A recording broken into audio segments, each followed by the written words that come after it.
Hello, welcome to a new video. Today we're going to take a look at Eelektross with the new move for Volt Switch in the Open Great League. Later on, we're also going to take a look at this Pokemon in the Ultra League when the community date drops here as well. For me, here we're going to have some stand-in battles as well with the Eelektross. Actually, a shiny variant here apparently. Two shiny Pokemon on the same team with the Poliwrath and the Eelektross, which even the Poliwrath here is going to run Icy Wind plus Scald.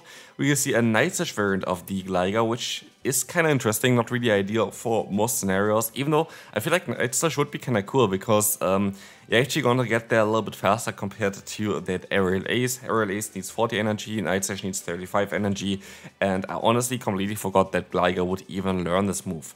Anyway, we're going to encounter here also in the Zoom roll against them. They said they're at an Ace Elo range, so not too crazy high, I guess. As the player is coming through, we will see the Scale Dodge coming in as they swap out into the Eelektross, which doesn't really make too much sense here. Like, why do you swap first into a Fire-type Pokemon, then to just switch lock yourself into the Eelektross?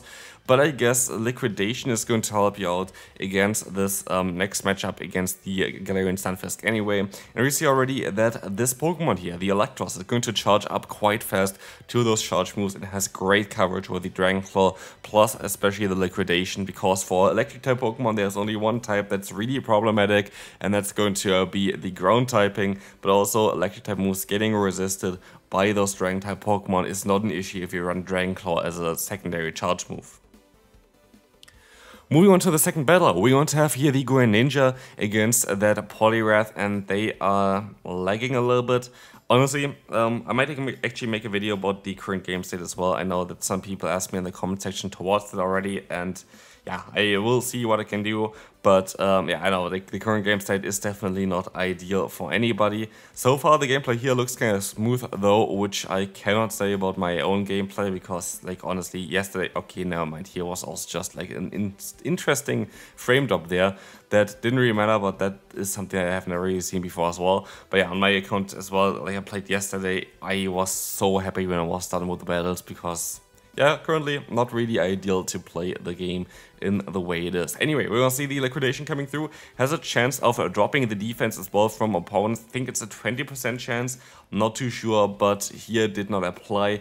But at least that Greninja goes down. I feel like this might have been a little bit of a difficult battle if the opponent didn't lag in the beginning. Now moving on, we're going to encounter here now the Swampert in the lead. That's going to be quite a decent matchup. That is seemingly a Muddy Water. That is quite lovely, and you can just go ahead and go for an Icy Wind. And why do you use a shield here? That does not really make too much sense. It's going to be another Muddy Water coming through. We will see the Icy Wind coming through now as well. That's going to be able to now get the drop onto the attack. We will see the full Thunder now, hopefully, as the opponent is going to be a little bit lower. That's going to be another Muddy Water, very likely. Muddy Water actually kind of an interesting move on the Goodra, I feel like, over maybe even the Aqua Tail just to drop the attack. But them staying in here going to be a little bit of a problematic thing as well, because now the attack is lowered. Okay, they swap out now because, like, with the double lowered attack, it's actually not the greatest matchup.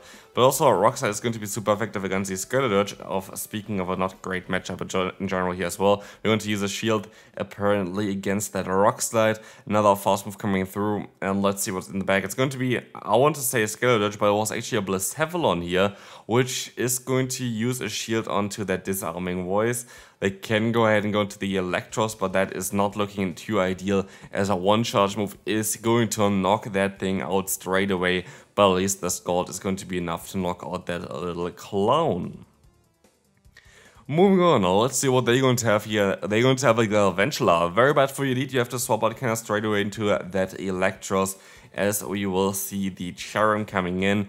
We're gonna get some Dragon Claw action here. Ideally, here is to go always for 2 Volt Switches and then go for the Dragon Claw, which they don't do here as well, because like 2 Volt Switches put you at 8 turns, and 3 of the Bullet Seed of the opponent put you at 9 turns. You always kind of want to be 1 turn below the amount that the opponent needs in order to perfectly align your fast moves compared to the opponent's charge move, also fast moves there, so they don't sneak in an extra one. Here, this were like 2 of the fast moves, which is kind of ideal, and now they can go for the double Dragon Claw, which should hopefully knock out the Cherrim, as Cherrim is kind of frail. Actually a cool Pokemon though, like Cherrim is kind of a nice Pokemon. I wish it had like better secondary charge move, basically. Like some really good grass type move would be really cool, like not Solar Beam, not Hyper Beam. Wall's funny, it's not really ideal for the current meta we are in. But anyway, we're going to see here the opponent's Galvantula getting completely obliterated by Incinerate from Skeledirge, is that we will see these Stunfists coming in now, swapping out there as well into the... that was actually fast as well. It's another Muddy Water against the Poliwrath. That is ridiculous. What is wrong with Muddy Water and like Ace rank battles? I don't really understand, but we want to see here at least the Scald connecting, getting them low, and they know at this point as well, this game is over. Registeel in lead here. We're gonna swap out into the Mantine, and Eelektross is going to feast on this Pokemon quite easily. A Volt Switch doing a ton of damage, way more than Spark did before, I think. Even though Spark also does quite some decent damage, but of course after today's, season here, the nerf is kind of impacting Spark users anyway, which is kind of sad. I wish like that they gave everybody who needs Spark, something like also like Luxray or whatever, Volt Switch as a second move, or even like Thundershock, something like this, just to make them a little bit better. Here we will see the Swampert against you, which has to take some Dragon Claw damage. It is not going to knock them out, but it's going to get them into a range where you can counter them down with that Poliwrath, maybe use a shield here on a potential Earthquake from the opponent, which is at least this time around not a Muddy Water, which is kind of nice. But let's see what they have in the bag. Of course, was Registeel, never mind, we saw that Pokemon already. Next opponent, we're going to see a Lantern lead. Horrible for you. We swap out into that Eelektross to get hardwalled by a Quagsire, and that's game. Like, there's nothing that you could have done there anyway. We're gonna see the Ninetales in the lead now. Powder Snow is going to be quite nice for you. Like, this is the thing as well. Ninetales with Charm is so good against like Fire type Pokemon, but as soon as it's gonna swap over to Powder Snow, it's like such a bad Pokemon for that kind of scenario. Anyway, they decided to go for the Weather Ball first. We're gonna get the attack drop now, so they're very likely gonna run Dazzling the Weather Ball, and this was actually a Psyshock, and I was kind of surprised about this, because like, why do you not go for that immediately in the beginning? I guess they want to catch me off guard there. If like they didn't get the debuff onto the attack, they would have knocked them out there. But as you're gonna see, the Weather Ball is coming through now against the Eelektross. It's going to go for the full farm down with the Volt Switch. Honestly, this Pokemon looks so hilarious. Like, what the hell is it doing there? It is literally just floating around. Can't wait actually to play it as well for the Ultra League. I could even build it for the Master League, but I don't think there's any target for this thing. Like, literally, like, there's next to no target for electric type Pokemon in the current meta. Like, you have a meta of Landorus, you have a meta of the Zygarde, you have a meta of Palkia, I guess, you have Dragonclaw for it, hooray, and like, then Dialga, that's not really ideal. I guess like you could counter maybe Ho-Oh with it, but I feel like even Ho-Oh going to beat you because of the Incinerate being just neutral against you, so I don't know, like I feel like it's not going to be a Pokemon that I'm actually going to just use for Spice in the Master League, because I don't really see the point of it. Stuff coming through from the Lantern, I'm not going to bother you as you have a shield. You're gonna be able to still go ahead and go for that disarming voice, and that's going to be a good game. Next build coming up here, we're going to see an Annihilate in the lead. That is going to be definitely a bit of a tricky one for the fighter here of Poliwrath. We're going to see the shield coming up immediately with the Eelektross. It's just going to be an Ice Punch actually. I wanted to say Night Slash, but Ice Punch is also fine. Double Dragon Claw should be enough to knock them out, but definitely gonna get a shield here anyway. He has first shield coming through. And this is the thing as well, after 5, I think, Volt Switches, you're going to be able to go for a Dragon Claw and a Liquidation together, which is quite handy. Here, they decided to go for a double shield. This might just be an Ice Punch, so I don't think the shield was really necessary, and yes, it was just the Ice Punch here from the opponent. They swap out into the Quagsire, which you can retaliate with that Poliwrath, especially as they're running Water Gun as a fast move, which is quite an interesting choice, I would say.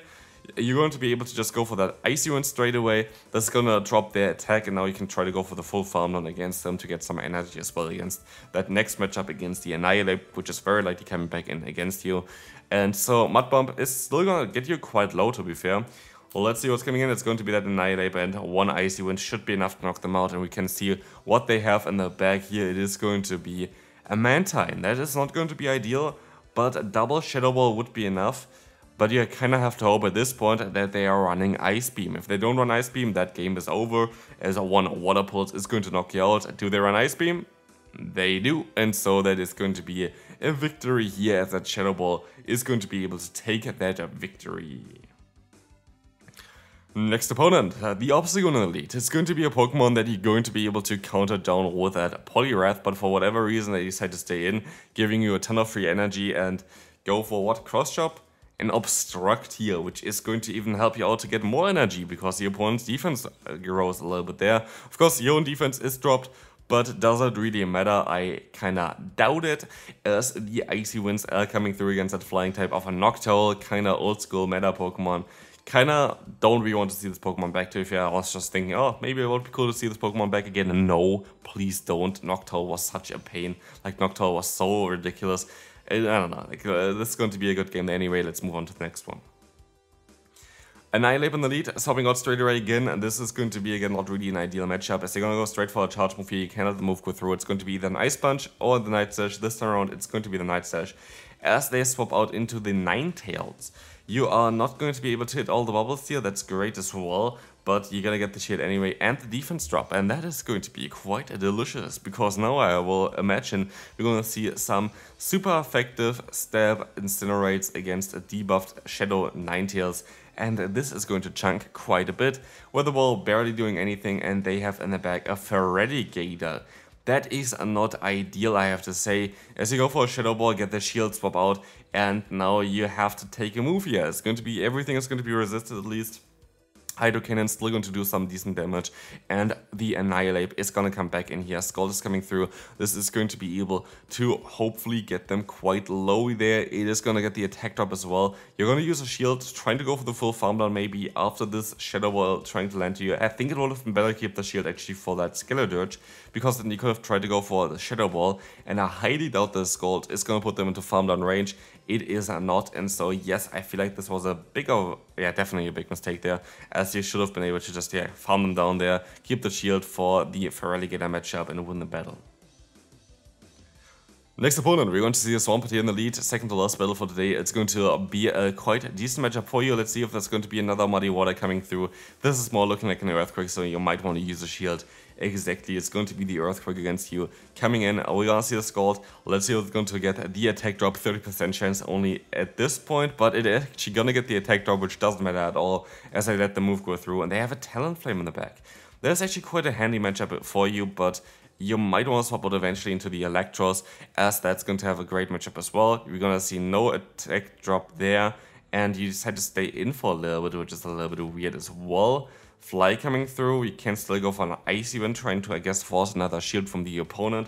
Is kinda okay, as it's gonna work out. Now Eelektross is gonna be unleashed, as we see now the Liquidation coming through against that Skeledirge. It's going to be a double Incinerate backline for the opponent, and you can go for not the full farm down, as a Shadow Ball definitely gonna knock you out.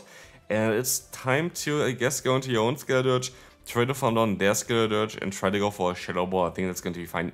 They're definitely going to survive a Fly, and so this is going to be quite okay for you. Fly coming through, going to get you down to the yellow health range, and the Shadow Ball is going to be enough to win this battle. Final battle for this video, again, lie down, there's going to be a showcase for the Ultra League variant of this Pokemon. Going to be quite an interesting one, I would imagine. Anyway, we're gonna see here the opponents. Steelix gonna go for a Breaking Swipe, and you can go for the Scald. I guess Scald is going to be the safe play to guarantee either getting the shield back or getting the knockout, and you're gonna get the shield back from the opponent.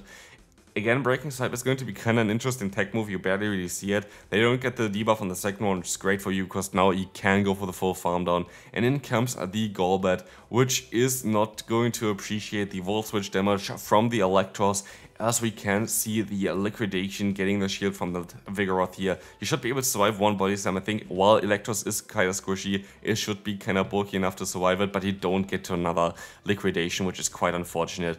But Scald still should be enough to do quite a lot of damage here against the opponent. You don't get the debuff, but you can go for the full farm down, still get the Icy Wind through, and with this is going to be a good game. This should do around like 70% damage against the opponent's Golbat, and now 2 Incinerates is all it takes. They are debuffed, you can let the move go through even with the Shadow Ball, and that's going to be a very good game. Thanks for watching, I hope you enjoyed this one. Stay tuned for later for the Ultra League Showcase, and I'll see you then. Bye bye.